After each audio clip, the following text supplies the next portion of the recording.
Hello everyone and welcome back to Bankers Info.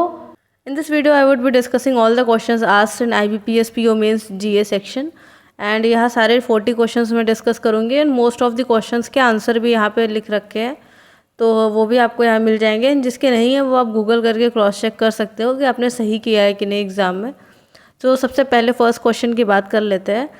So first question is one nation one election के जो member panel है उसके head कौन है, तो वो रामनाथ कोविंद है। So second question is which of the following has joined CGIAR integrated in partnership with ICRISAT। Third question viability gap funding के रिगार्डिंग था। इसमें पूछा था कि कितना % का फाइनेंशियल सपोर्ट गवर्नमेंट दे सकती है, तो यहाँ पे 40% आंसर होगा एंड इसका मुझे एग्जैक्ट आंसर नहीं पता था, लेकिन ओवरऑल बजट मुझे पता था कि 9,000 अप्रॉक्स था, तो उससे मैंने कैलकुलेट किया था तो वो अप्रॉक्स 40% आ रहा था। So fourth question was SIDBI partnered with India Post Payment Bank for financing of informal micro enterprises with formal financing sector। तो क्वेश्चन ये था कि 1 अक्टूबर को NPS दिवस मनाया जाता है। सो इस दिन एक NPS प्रीफरेंस इंडेक्स लॉन्च किया गया, तो ये किस बैंक के द्वारा लॉन्च किया गया है, तो इसका आंसर HDFC पेंशन होगा। सिक्स क्वेश्चन ये था कि एक नासा का साइकी मिशन है जो कि एक मेटल रिच एस्ट्रॉयड है जिसका नाम साइकी है, उसको स्टडी करने के लिए इंट्रोड्यूस किया गया था। सो ये किस एस्ट्रॉयड बेल्ट में लोकेटेड है, तो इसका आंसर होगा मार्स एंड जुपिटर। तो सेवन्थ क्वेश्चन DPI रिलेटेड था, जो डिजिटल पेमेंट इंडेक्स होता है ये 5 पैरामीटर्स पे होता है। तो इसमें पूछा था कि कौन सा ऐसा पैरामीटर है जो सबसे ज़्यादा जिसमें ग्रोथ दिखा है, तो यहाँ पे 5 पैरामीटर्स जो थे वो थे payment enablers, payment infrastructure demand side factors, payment infrastructure supply side factors, payment performance and consumer centricity. तो इसका मुझे एग्जैक्ट आंसर तो नहीं याद आ रहा था उस पॉइंट पे, लेकिन कंज्यूमर सेंट्रिसिटी सबसे ज़्यादा कम थी ये मुझे पता था, लेकिन जो सबसे ज़्यादा हाई था वो नहीं याद आ रहा था उस टाइम। फिर एक क्वेश्चन था कि RPI का जो DPI इंडेक्स है वही डिजिटल पेमेंट इंडेक्स, इसमें कितना % का ग्रोथ देखने को मिला है पेमेंट इंफ्रास्ट्रक्चर के पार्ट में, तो ये भी एक टफ क्वेश्चन था। फिर 8th क्वेश्चन था कि जो जोइता गुप्ता है जिसको स्पिनोजा प्राइज़ मिला है, तो वो किस फील्ड में मिला है, तो ये क्लाइमेट चेंज इसका आंसर था।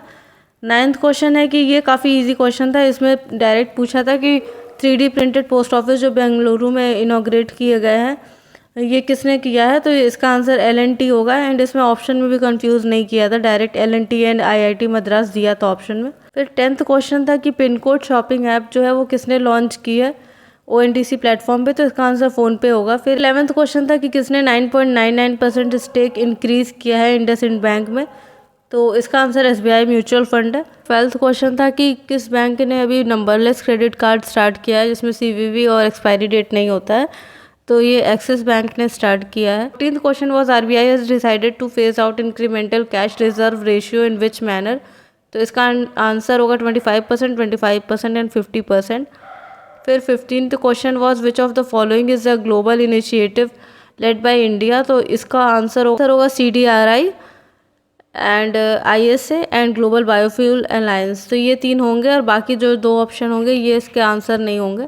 3th क्वेश्चन था कि IMF ने कितना GDP प्रोडक्शन किया है 2024 एंड 25 के लिए, तो ये 6.3% दोनों ईयर के लिए था। इसमें पूछा था कि world heritage committee has listed Hoysala temple as the 42nd world heritage site in India and which are there in Hoysala temple list, तो इसमें ऑप्शन दिए थे टेम्पल्स के, तो इसमें से बताना था कि कौन से उस लिस्ट का पार्ट है, तो इसमें मैंने 2 से 3 को लिस्ट में ऐड किया था एंड इसका आंसर मुझे थोड़ा थोड़ा याद आ रहा था लेकिन एकदम कंफर्म नहीं था।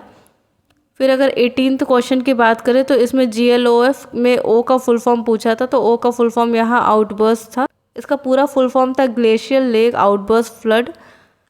19th क्वेश्चन था कि इजराइल का cutting edge rocket defence system का क्या नाम है, तो इसका आंसर आयरन डोम होगा। तो 20th क्वेश्चन था कि recently India to add 55.6 million ton of crude oil by 2030, so what is India's rank in crude oil refinery, so यहाँ पे 4th आंसर होगा। फिर 21st क्वेश्चन था कि लॉन्ग पे पोट्री को अभी G20 में स्पॉटलाइट में रखा गया था, सो ये किस स्टेट का है, तो इसका आंसर मणिपुर होगा। 22nd question was in September NASA astronaut Frank Rubio return to earth after 371 days by landing on Soyuz MS-23। फिर इसमें पूछा था कि इनका इतना ड्यूरेशन है, तो जो लॉन्गेस्ट टाइम रहा है उनका कितना ड्यूरेशन था, तो इसका आंसर 437 डेज है।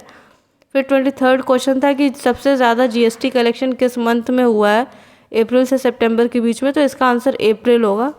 फिर 24th क्वेश्चन था कि एससीआई ने एक फेरी सर्विस लॉन्च की है नागापट्टिनम के बीच में एंड कांगे संतुराज जफाना पोर्ट के बीच में, जो कि श्रीलंका का है। तो इन दोनों का टोटल डिस्टेंस कितना है, तो इसमें आंसर होगा 60 नॉटिकल माइल्स।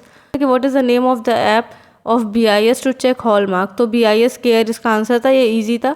फिर 26th क्वेश्चन था कि top discount in central state is recommended by, तो इसका आंसर फाइनेंस कमीशन होगा। 27th क्वेश्चन था कि athletics federation of India partnered with which bank in support of women athlete, तो इसका आंसर HSBC होगा।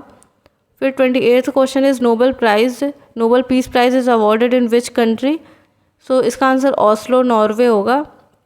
एंड 29th क्वेश्चन ये था कि which of the following is a shareholder in card tokenisation, तो इसके ऑप्शंस दिए थे merchant, card issuer and customer and account aggregator, तो इसमें अकाउंट एग्रीगेटर छोड़ के बाकी सारे ऑप्शंस आंसर थे।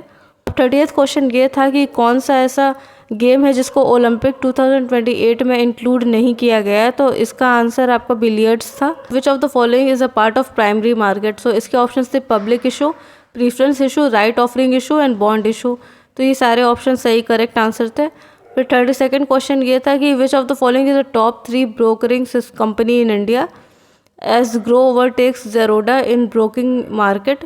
फिर 33rd क्वेश्चन था कि which of the following is the owner of public general insurance company, तो इसका आंसर गवर्नमेंट ऑफ इंडिया होगा। 34th क्वेश्चन था what is the theme of EASE 5.0 business growth, profitability, risk, customer service and operations, तो question था कि DBT is implemented in which of the following schemes, तो इसमें लगभग सारे ही स्कीम्स में थे एंड इसको लेकर मुझे थोड़ा सा कन्फ्यूजन था कि सारे स्कीम्स में होते हैं कि केवल PM किसान में होता है।